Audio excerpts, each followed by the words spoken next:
እናንተም እንደሌሎች እባካችሁ ለመሳቅና ለመፍረድ እሸቱ ምንድነው የሚጃጃለው እያላችሁ ከመሳደባችሁ በፊት ቪዲዮን አብረን እንመለከታለን። ትንሽ ያስቃል። እሸቱ ላይ ብዙዎች ሰሞኑ ድንጋይ እየወረወሩ የስድብ ናዳ ያወረዱ ብዙዎች እየተቃወሙ ይገኛሉ። ስክሪኑ ላይ እንደምትመለከቱት ኔጌቲቭ ኮሜንቶች በጣም ሲሰጡት ነበር። ትንሿን ፓርት ቆርጬ ላሳያችሁ። ቆይ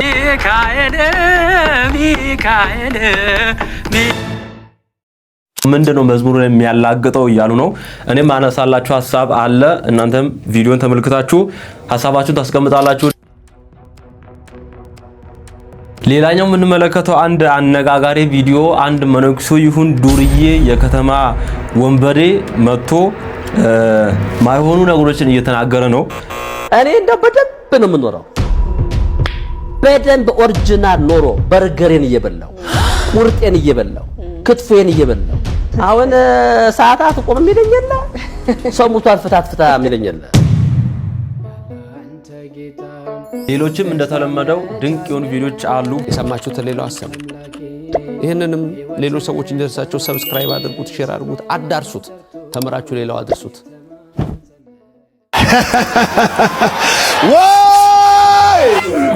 ፕሮቴስታንት እምነት ተከታዮች ኦርቶዶክስን ማክበርና መውደድ የምርጫ ጉዳይ ሳይሆን ግዴታችሁ ነው። ሰላም ለእናንተ ይሁን። ግዴታችሁ ነው።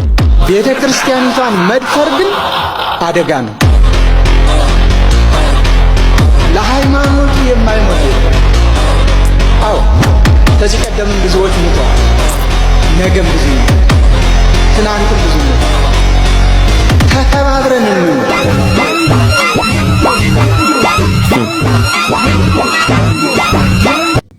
ምርጥ ኤዲት ነው። እግዚአብሔር ይባርክህ ይህን ኤዲት ያረክ ልጅ።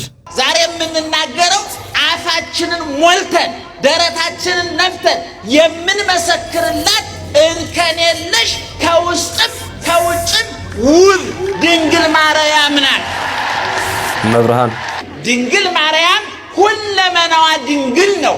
አይኗ ድንግል ነው። ጸጉሯ ድንግል ነው። እጇ ድንግል ነው። እግሯ ድንግል ነው። ልቧ ድንግል ነው። ምን ድንግል ያልሆነ ቦታ አለ? እንዳውም አባ ጊዮርጊስ ዘጋስጫ ይሄንን ሲያመሰጥር ሔዋን የሁለመናዋን ድንግልና ታነበር አለ። የበለሱን ፍሬ ስታይ የአይኗ ድንግልና ጠፋ። የበለሱን ፍሬ ስትቆርጥ የእጇ ድንግልና ጠፋ። ወደ በለሱ ስትገሰግስ የእግሯ ድንግልና ጠፋ። ሰይጣንን ስታመሰግን የምላሷ ድንግልና ጠፋ። የሰይጣን ንግግር ስትሰማ የጆሮዋ ድንግልና ጠፋ። ስትመኝ የልቧ ድንግልና ጠፋ። እማ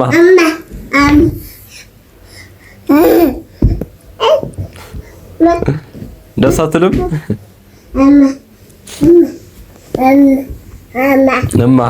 እማ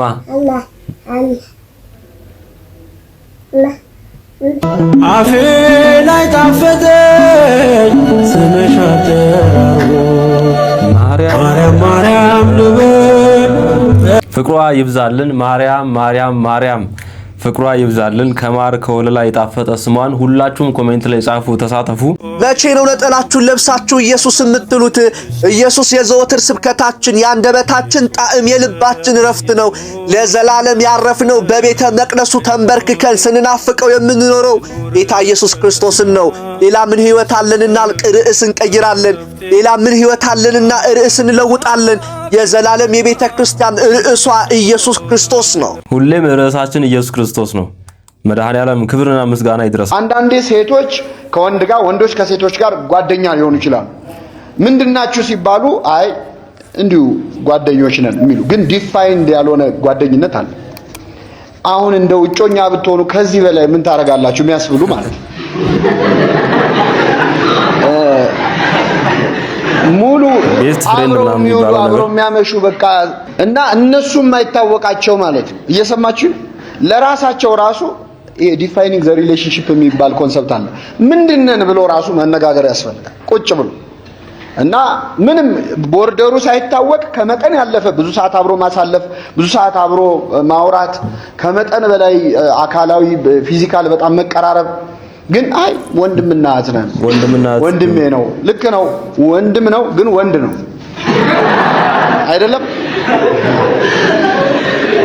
እህት ናት ግን ሴትም ናት አይደለም ስለዚህ የራስ አይ እኔን ውስጤ ንጹህ ነው ምንም አላሰብኩም ልንል እንችላለን ግን ያኛው ሰው የሚያስበውን ነገር ማወቅ እንችላለን አንችልም ምን እንደምንፈጥር አናውቅ ብዙ ጊዜ እንዲህ አይነት ግንኙነቶች የሚጠሩት ቤስት ፍሬንድ ነን በሚል ሽፋን ነው እቺ ማታለያ ናት እኔ በበኩሌ በቤስት ፍሬንድነት አላምንም ሴትና ወንድ ቤስት ፍሬንድ ይሆናሉ ብዬ አላምንም መምራችን አሁን እንዳለው ፍቅረኞች ከሚያደርጉት በላይ ያደረጉ ግን ቤስት ፍሬንድ በሚል ያሉ ብዙዎች ናቸውና ይሄ ነገር ልክ አይደለም አግባብ አይደለም እቺ ነገር አይምሯችሁ ውስጥ እንድትይዙ ፈልጋለሁ እንቀጥል ፕሮፌቲክ ዳንስ ነው እንደነሱ the prophetic dance are you ready ምን ዳንስ ኬኩን አሰምን ይዘመጣሽ አሁን ይሄ ሰውዬ እየተደነሳችሁ ከካንሰር እንድትወጣለ ያራመን በል ልክ እየተደነስ ኤችአይቪን ለቋል እየተደነሳችሁ 100 ሚሊዮን ይገባባል እዚህ መጣችሁ ጌታ ልታመልኩ ነው ምን ዳንስ ነው the prophetic ትንቢታዊ ዳንስ ማለት አሜን በል ready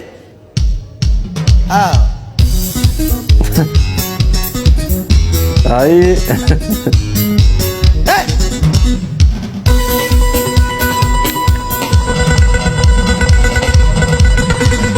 the prophetic dance ይሄ ቸርች ነው አሁን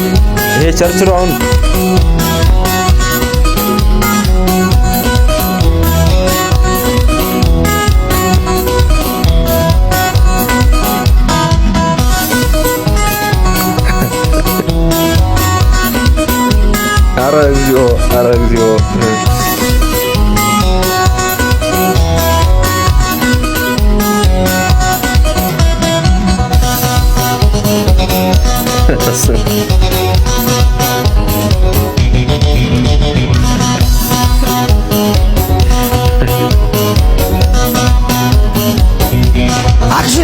action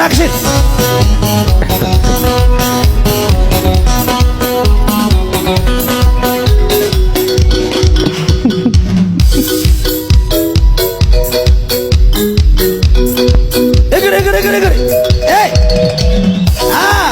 ready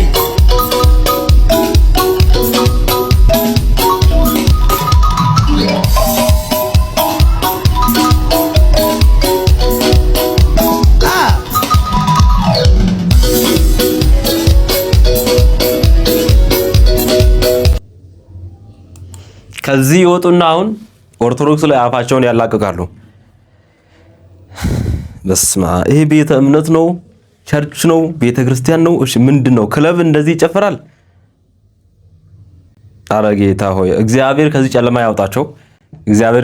ያወጣቸው በጣም ነው የሚያሳዝኑት በእውነት ሰይጣን የሚል መዝሙር ይዘምራሉ ጎረቤቶቻችን አሁን ሰይጣን ተቃጠለ ሰይጣን እንዲያረኩ ጠላቴ እንዲያረኩ የሚል 1000 መዝሙር አላቸው ሰይጣን ደስ አይበልህ የሚል መዝሙር ይዘምራሉ ሚካኤል ደስ ይበልህ ሲባል ግን ይናደዳሉ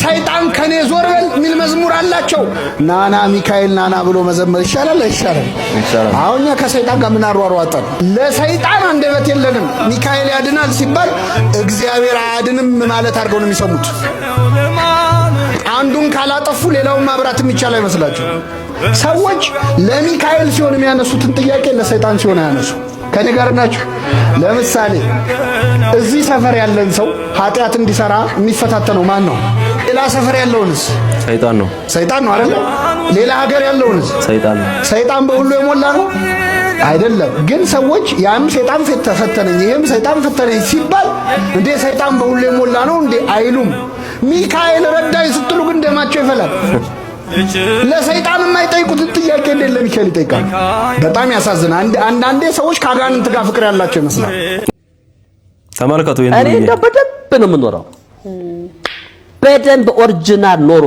በርገሬን እየበላው ቁርጤን እየበላው ክትፎን እየበላው እኖራለሁ በደንብ እናንተ ደካሞ ሸክማችሁ ከበደ ወደኔ ነው እኔ ያሳርፋችኋለሁ አለና አሁን ሰዓታት ቆም የሚለኝላ ሰሙቷል ፍታትፍታ ይሄ ሆዳም መጀመር ለሆዱ ብሎ ወጥቶ የለም አሁን ንክሷል ተረስና ምድራዊ መጽዋት ተቀበለ የሚለኝ ሰው የለ ቀብር አስቀብር የሚለኝ ሰው የለ እንደው ከስንቱ ዳንኩኝ እንደው ከስንቱ ዳንኩኝ እኔ አሁን ክርስቶስን ያመለኩ ማራራታ እያልኩ እኖራለሁ አያችሁ አይደል?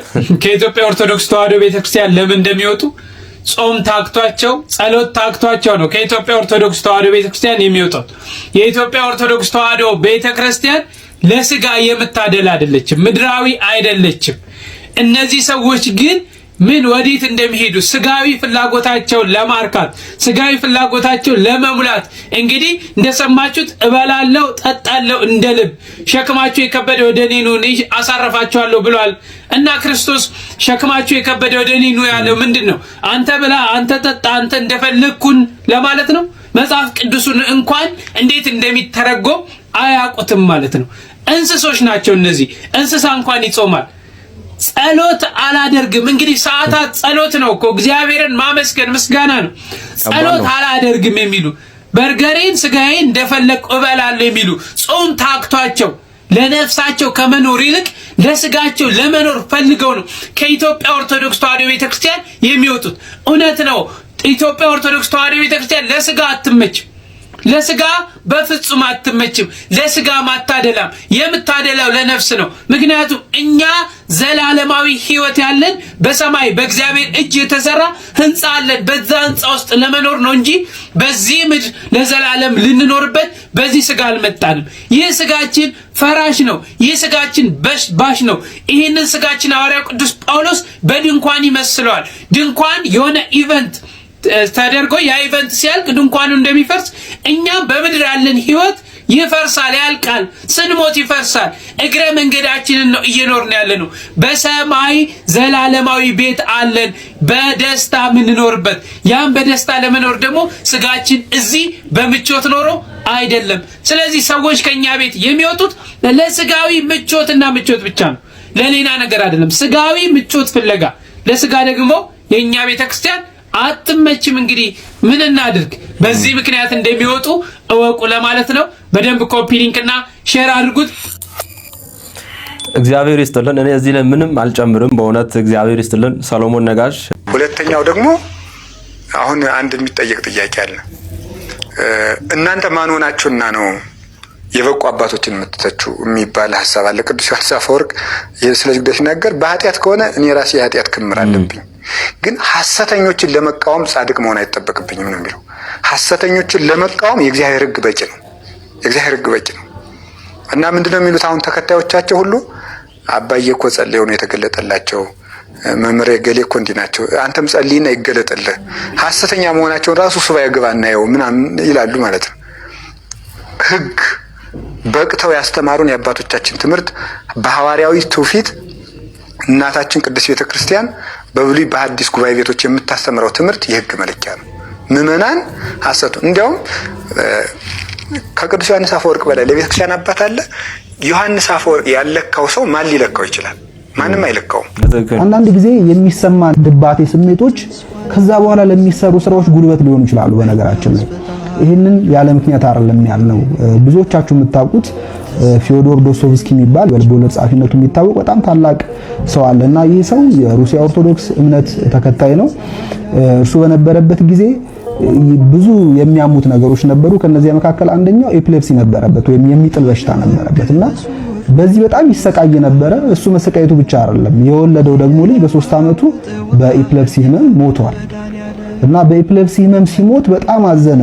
ምክንያቱም ለዚህ ልጅ ሞት ምክንያት እኔ ነኝ፣ በሽታውን ያጋባውበት እኔ ነኝ ምክንያቱ ለሞቱ ብሎ በጣም ራሱን መጉዳት ጀመረና ሚስቱ ይህንን ስለታዘበች ከጓደኞቹ ጋር ተመካክራ በዚህ አገር ውስጥ ወደሚገኝ ኦፕቲና ወደሚባል ወደ አንድ ገዳም ላከችው። በዚያ ገዳም ውስጥ በጣም ብዙ አረጋውያን መነኮሳት አሉ። እነዚያ መነኮሳት በጣም በጥበብ የተሞሉ ሰዎች ናቸው። ሰዎችን በማማከርና ካሉባቸው ችግር እንዲወጡ በማድረግ ይታወቃሉ በዚያ ገዳም ውስጥ ያሉት መነኮሳት። ስለዚህ ወደ እነሱ አባቶች ሄዶ ተገቢውን የሆነ ምክር አገኘ፣ እንክብካቤ አገኘ። ከብዙ ቀናት በኋላ ዶስቶቭስኪ ሲመለስ የሰራው ስራ በጣም የሚያስደንቅ ነው። ካራማዞቭ ብራዘርስ የሚባል በጣም ትልቅ ማስተርፒስ የሆነ ለሱ በጣም መገለጫው የሆነ ትልቅ ስራ አለ። የጻፈው ልቦለድ አለና ይህን ልቦለድ የጻፈው ከዲፕሬሽኑ ከወጣ በኋላ እንደሆነ ታሪኩ ስናነብ እንረዳለንና አንዳንድ ጊዜ ከዲፕሬሽን ከወጣን በኋላ የምንሰራቸው ስራዎች በጣም ጠንካራ ሊሆኑ ይችላሉና አንዳንድ ጊዜ ዲፕሬሽን ካለንበት ወደ ኋላ ትንሽ ጎትቶ ግን ወደፊት ደግሞ በጣም የሚያፈናጥረን ምክንያት ሊሆን ስለሚችል አሁን ላይ የድባቴ ስሜት ቢሰማን በቃ ከዚህ በኋላ ህይወት የተበላሽቷል ምንም ማድረግ አልችልም ብለን በራሳችን ተስፋ እንዳንቆርጥ ትልቅ አጽናኝ ጥሩ ምሳሌ ነው፣ ትምህርት ነው። መምህራችን አቤል ቃለ ሕይወትን ያሰማልን እግዚአብሔር። በዚህ ሰዓት በጭንቅ በመከራ በተለያየ ሁኔታ ውስጥ ያላችሁ ቤተሰቦቼ ማናችሁም ሆኑ እግዚአብሔር ከዛ ያውጣችሁ።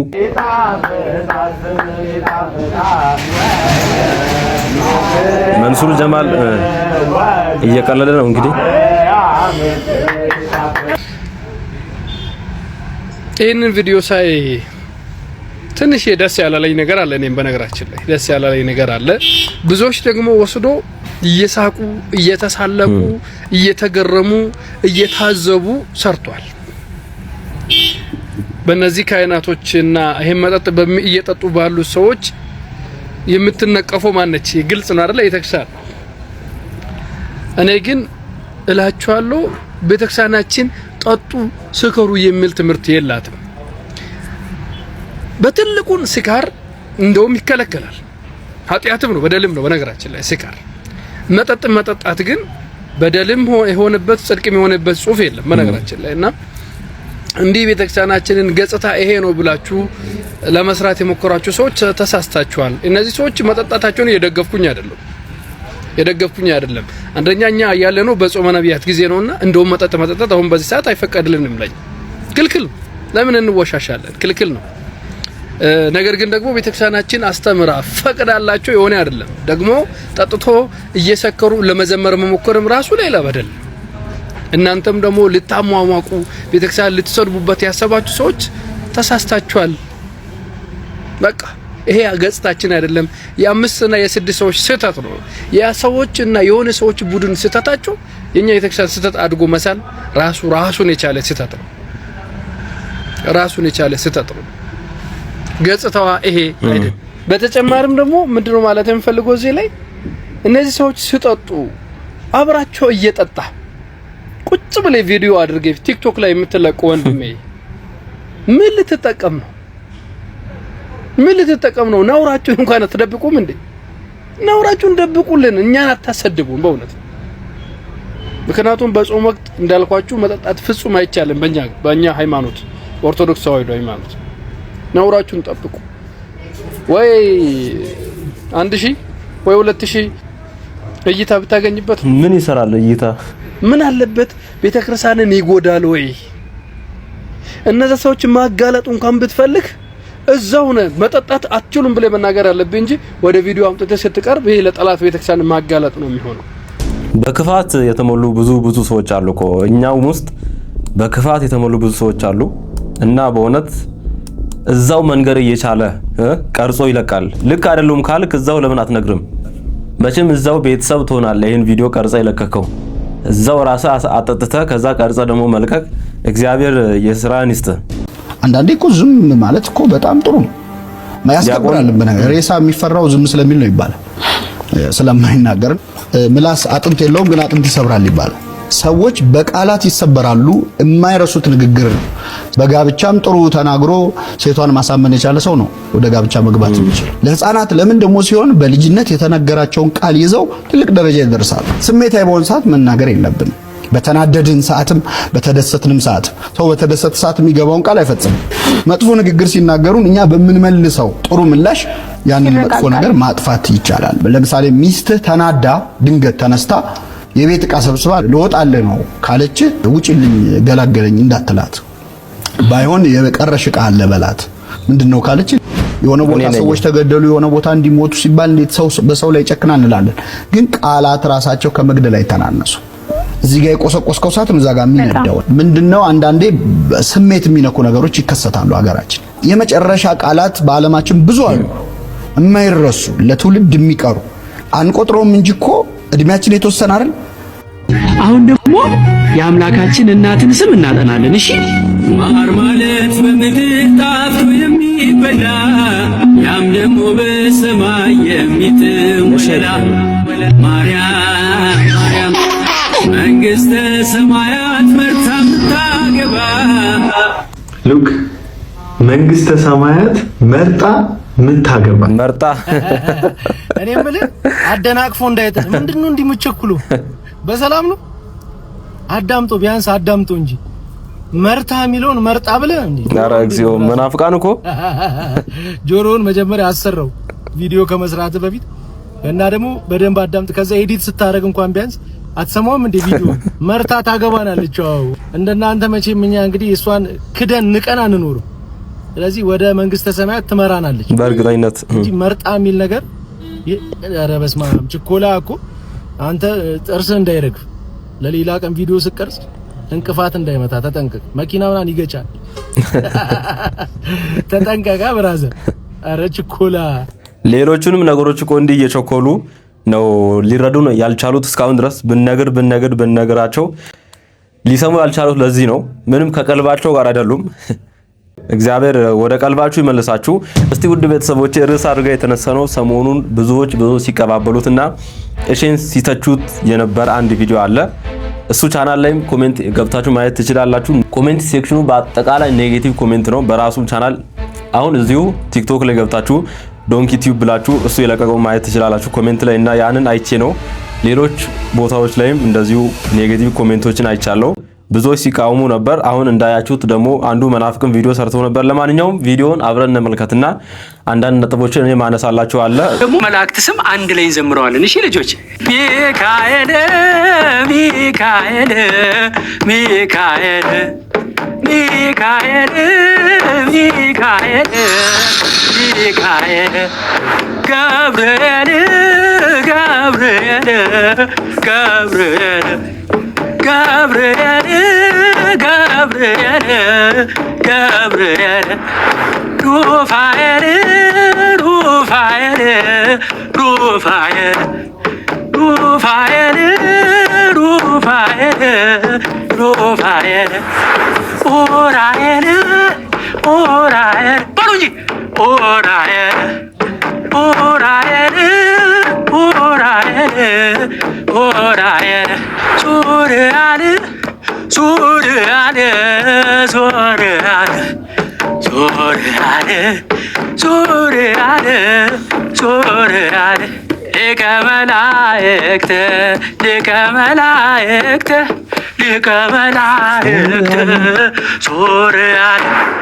ሱሪያል ሱሪያል ሱሪያል ሱሪያል ሱሪያል ሱሪያል ሊቀ መላእክት ሊቀ መላእክት ሊቀ መላእክት ሚካኤል ሚካኤል ሚካኤል ሚካኤል ሊቀ መላእክት ሊቀ መላእክት ሊቀ መላእክት ሚካኤል ይሄ ነው እንግዲህ ውድ እዚህ ቪዲዮ ላይ ነው እንግዲህ ብዙዎች ኔጌቲቭ ኮሜንቶች ሄት ኮሜንቶች ያየሁት ብዙዎች ሲቃሙ ያየሁት ምንድነው የሚጃጃለው እሸቱ መለሰ የኦርቶዶክስ መዝሙር ላይ እንዲህ የሚያላግጠው ቀልድ አደረገ እንዴ ምንድነው እንዲህ የቤተክርስቲያንን መዝሙር እንዲህ ለሽቀላ ብሎ ለዩቲዩብ ገቢ ብሎ ይሄ ብዙ ሁላችን የምንባለው ነገር ነው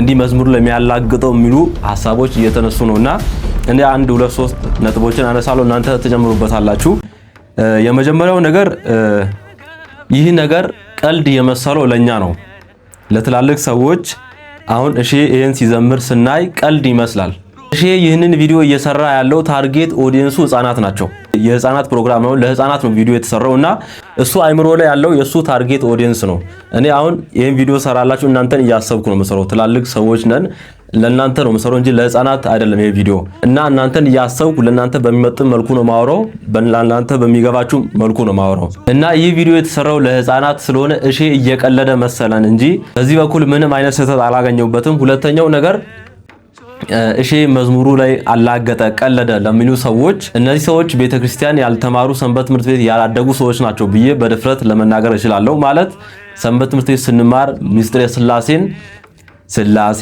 ስንት ናቸው አንድም ሶስትም ናቸው እያለን እንዲህ ለህፃናት በሚሆን መልኩ እየተማረን ነው ያደግነው እና በመዝሙር መልኩ እንዲህ ለህፃናት እንዲገባ አድርጎ ስለ መላእክት ማስተማሩ ሰንበት ትምህርት ቤት ያለ የተለመደ ነገር ነው። ሶስተኛውና የመጨረሻው ኮሜንት ሴክሽኑን ሳይ ያስተዋልኩት የተገነዘብኩት ነገር ሄቱን እሺን እንደዛ ማንቋሻቸውን ምንድነው የምትጃጃለው መዝሙሩ ለምንድነው እንደዛ የምታበላሸው እያሉ የሚጽፉ ኮሜንቶችን አብዛኛው እንደዛ ነውና እነሱ ካየው በኋላ ያስተዋልኩት ነገር እንደ ሀገር እንደ ኢትዮጵያ ያለብን ችግር ነው። እሱም አዲስ ነገርን መቀበል መፍራት ኦር የሆነ አዲስ ነገር ሲመጣ መበርገግ እንደ ሀገር እንደ ህዝብ ነው የችግር ያለብን እና እሺ በጣም ጥሩ ነገር እየሰራ ነው። ለህፃናት የሚሆን ስራዎችን በኤአይ ታግዞ አርቲፊሻል ኢንተለጀንስ ነው አብዛኞቹ ቪዲዮቹ እና በኤአይ በጣም ጥሩ አስተማሪ ነገሮችን እየሰራ ነው እና አንድም ስህተት አላየሁበትም። በኔ በኩል እነዚህ 3 ፖይንቶችን ለማስቀመጥ ነው ያሰብኩት። እናንተ ምን ትላላችሁ? ሐሳብ አስተያየታችሁ ኮሜንት ላይ አስቀምጡልኝ እባካችሁ። እንዲህ አዳዲስ ነገር የሚሰሩ ሰዎችን ነገራቸውን በስርዓት መርምረን ይሄ ነገር ጥሩ ነው መጥፎ ነው የሚለውን ስራቸውን አይተን ጀጅ እናድርግ። ከዛ ውጪ ዝም ብሎ በቃ ቪዲዮ እንዳዩ በቃ እሺ እያላገጠ ነው ብሎ ኮሜንት መጻፍ ልክ አግባብ አይደለም ብዬ አምናለሁ። ሐሳባችሁ ኮሜንት ላይ አስቀምጡልኝ። የመጨረሻ አንድ ቪዲዮ ተመልክተን እንጨርስ። በነገራችን ላይ ቤተክርስቲያን 24 ሰዓት ብንቆም ሰይጣን ግዱ አይደለም። ስጋው ደግሞ ከተቀበልክ ነው የሱ ችግሩ። ቅዳሴውን ካስተዋልክ ነው የሱ ችግሩ። ቃሉን በደንብ ከተረዳህ ነው የሱ ችግሩ። በቃሉ መኖር ስትጀምር ነው የሱ ነኝ ብትል ግድ የለውም እሱ ችግር የለበትም። ክርስቲያን ነኝ ብለህ መኖር ትችላለህ፣ ችግር የለበትም እሱ። የሱ ችግር መንፈሳዊ ለውጥ ሲኖርህ ክርስትናን ለመኖር ስትለማመድ ያን ጊዜ ነው ችግሩ። ያን ጊዜ ቤተሰብ ሊያስነሳብህ ይችላል። ያን ጊዜም ሌቦች ተባብረው አንተን ሌባ ሊሉህ ይችላሉ። እነሱ ጋር ካልሰረክ የሰማችሁኝ ነው። እነሱ ጋር ካልዋሸ፣ እነሱ ጋር ዘርን ካላራገብክለት በፖለቲካ ከሶ እስር ቤት ሊያስገባህ ይችላል። ግድ የለም ወንጀል መሰብሰብ ምንም ችግር የለም። ወንጀል መሰብሰብ ሊቀርጽልህ ይችላል፣ ችግር የለም። ክርስትናን ስትኖር የነቀል ተከል ክርስትና ካልኖርክ ትክክለኛውን የአይምሮ ለውጥ ካመጣህ አይምሮና እግዚአብሔር ካንተ ጋር ከተገናኙ ልብና አይምሮ እኩል ከሆኑልህ ያን ጊዜ ችግር አለ። ያንን ነው መኖር የሚባለው ክርስትና ሲኖር። ስለዚህ ሊሰድቡ ይችላሉ፣ ሊያንጓጥቱ ይችላሉ። ስለዚህ ምን አለ ጌታ? አይዟችሁ ይህ ዓለም ለኔም አልሆነም። እግዚአብሔር ሁላችንም ለስጋው ደግሞ ያብቃን። የዛሬ ቪዲዮችን ይመስሉ ነበር። ብዙ ቁም ነገሮችን እንዳገኛችሁ እርግጠኛ ነኝ። ስለ እሺም አንዳንድ ነገሮችን ኮሜንት ላስቀምጡልኝ። እወዳችኋለሁ። ዲያቆን ኃይለ ሚካኤል ነበርኩ። ከዚህ በፊት የሰራኋቸውን ስክሪን ላይ የምትመለከቷቸውን ቪዲዮዎች ክሊክ አድርጋችሁ እንደዚሁ መማር ትችላላችሁ። እዛው እንገናኝ። እኔ መለሳለሁ እውነተኛ ሰላም ያለው ከቤት ነው። እውነተኛ ሰላም ያለው ከቤት ነው። እውነተኛ ሰላም ያለው ከቤት ነው። እርዳኛ ልናወጽ